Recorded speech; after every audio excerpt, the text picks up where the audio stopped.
Islamic বিশ্ববিদ্যালয়ে মালয়েশিয়ায় পড়ছেন মুনতাহা তাবাসসুম। একই ক্লাসে পড়তেন বাংলাদেশের অনিক রায়হান নামে এক যুবক।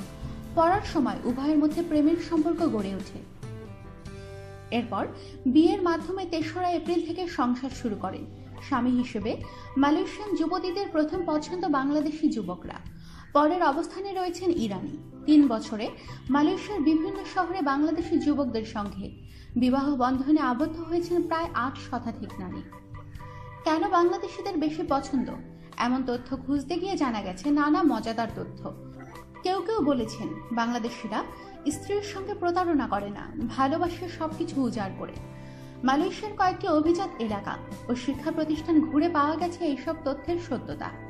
মুনতাহা জানান, তার বড় খালারও বিয়ে হয়েছে বাংলাদেশের এক যুবকের সঙ্গে।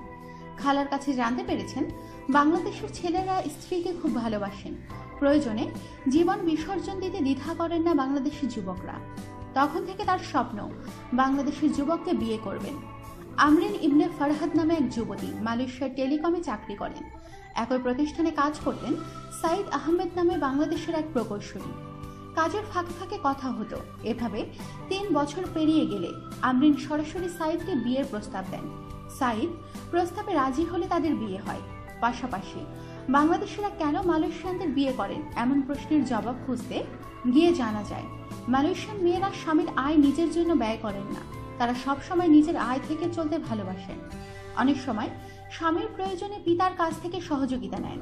মালয়েশিয়ান বিমান সংস্থা মালিন্ডো এয়ারলাইন্সে কাজ করেন তাসফিয়া নাজরিন। তিনিও বিয়ে করেছেন বাংলাদেশের যুবক হেমায়েত হোসেনকে। তাসফিয়া জানান, ৬ মাস আগে আমাদের বিয়ে হয়েছে, ২ জন খুব ভালো আছি। আমরা আরো ২ বছর পর সন্তান নেব, এরপর চাকরি ছেড়ে দেব। আমাদের সাথেই থাকুন, সাবস্ক্রাইব করুন।